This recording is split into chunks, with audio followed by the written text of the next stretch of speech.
Mon séjour en Chine s'est déroulé dans d'excellentes conditions du 15 août au 15 décembre 2024.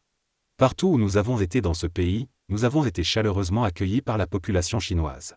Cette belle initiative m'a permis d'approfondir ma connaissance sur la Chine, de mesurer sa progression, d'apprécier la richesse et la diversité de son patrimoine culturel ainsi que l'intérêt que la Chine accorde à la coopération sino-sénégalaise, à la coopération sino-africaine pour une communauté d'avenir partagée de haut niveau.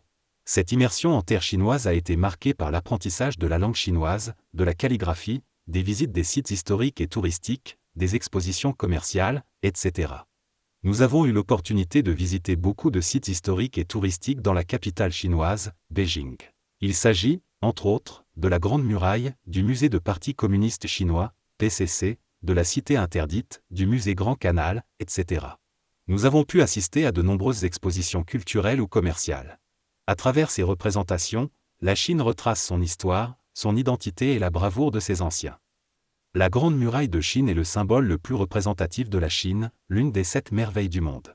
Elle réalise une traversée sinueuse au milieu des montagnes, des déserts et des plaines de la géographie chinoise. Nous avons pu visiter une partie de ce gigantesque symbole architectural. L'économie du tourisme est en plein essor en Chine. À Beijing tout comme dans les provinces, le constat est édifiant.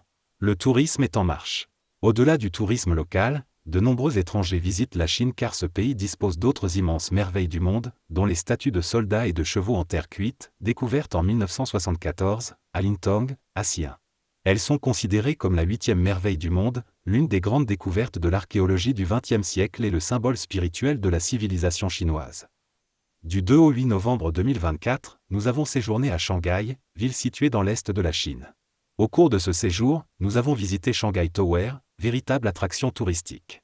Situé au cœur du quartier financier de Lujiazui, ce gratte-ciel de très grande taille regroupe des espaces dédiés aux affaires, aux bureaux, aux logements, au commerce de détail, au divertissement et aux visites touristiques. D'une hauteur totale de 632 mètres, il compte 127 étages en surface et 5 étages souterrains, pour une superficie totale de 578 000 mètres carrés. Shanghai Tower est actuellement le plus haut bâtiment achevé en Chine et le 2e plus haut au monde.